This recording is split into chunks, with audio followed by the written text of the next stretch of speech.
I am at this point like reaching exhaustion about economic topics in the sense that I have been pissing into the wind for quite a while about this stuff, but I need to get this across to anybody that might listen. Ultimately, I'm having a bit of a problem ultimately with being hammered with FA Hayekians and their school of thought and what they want to say about economics and the supply side of the equation. But I'm an amateur, like I don't like I'm just somebody that's like interested in economics as a topic. I don't have a formal degree in it or anything, but it seems to be a fairly obvious insight about the Austrian school that if they can't, or their school of thought doesn't actually like test itself if it isn't subjected to a null hypothesis test.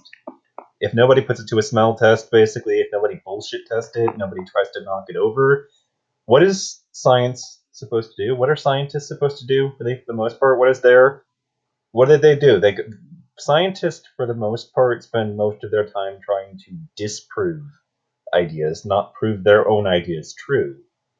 You know, and if the Austrian school wants those of us who value and care about science to take them seriously on anything at all, then they must necessarily be subjected to empirical testing.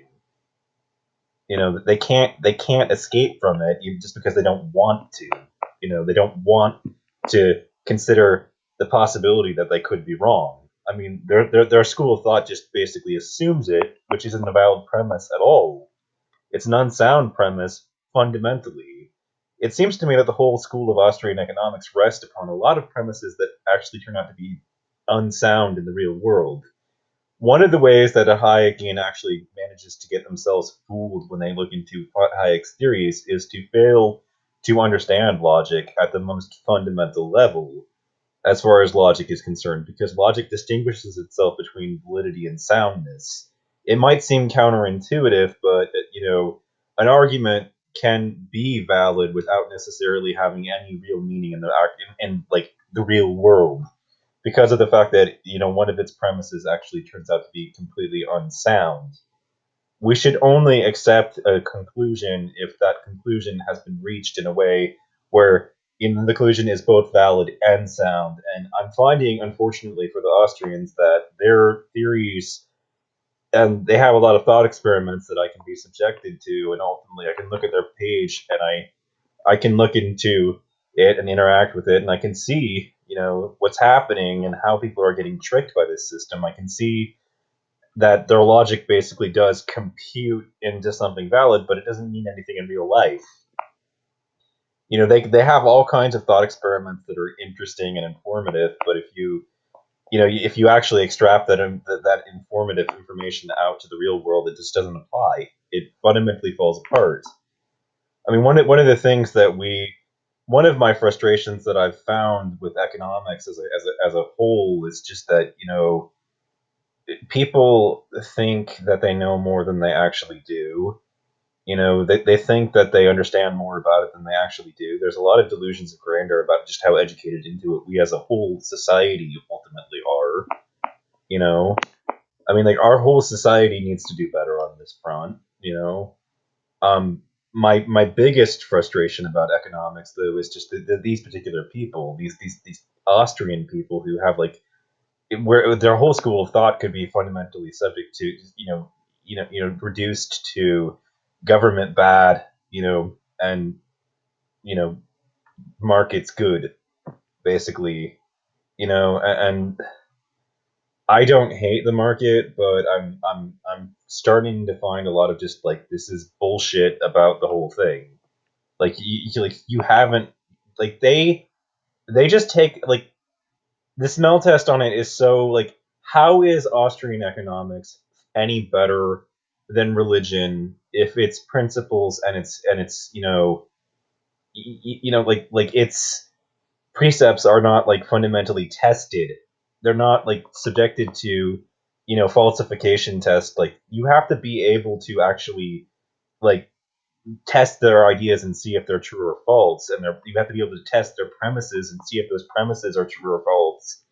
And unfortunately, like the whole school of thought rests upon a bunch of premises that don't appear to be actually true in real life. So you've got all these charts and figures and all this information that it looks on its face like it's good logic, and you can, but there's this counterintuitive thing that you need to go through. You need to go back and study basic logic, the basic difference, and pay really close attention to the difference between soundness and validity. Be really really close attention to it, because the Austrians have produced a lot of valid information that just fundamentally isn't sound. So all those charts and figures that they have about the economy just don't have any meaning in the real world. And my frustration, in summary, really at its most Essene form, which is just translated into English for the plebes, is just the problem with the supply school of thought at its most basic level is just a business owner who owns the factory can go out there and he can create a factory, right? And if he creates that factory, he'll employ a bunch of people to work in it, and they'll be producing all these products, right? And that will mean jobs. But how long are those jobs going to actually last if what they're producing is something the market has no interest in actually consuming?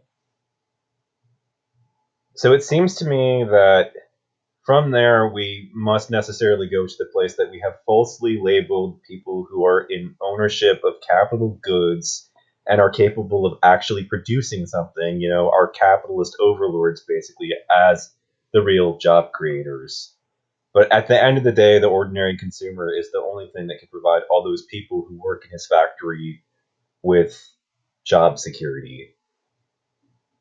If their business doesn't have customers, then that factory will fucking close its doors in a very short period of time. So if you the problem with the business owner is that he needs people like me to actually come and produce these and actually buy his products. Otherwise, he's going to end up closing the factory down and firing all those people. The whole thing is basically dependent on people like me actually shopping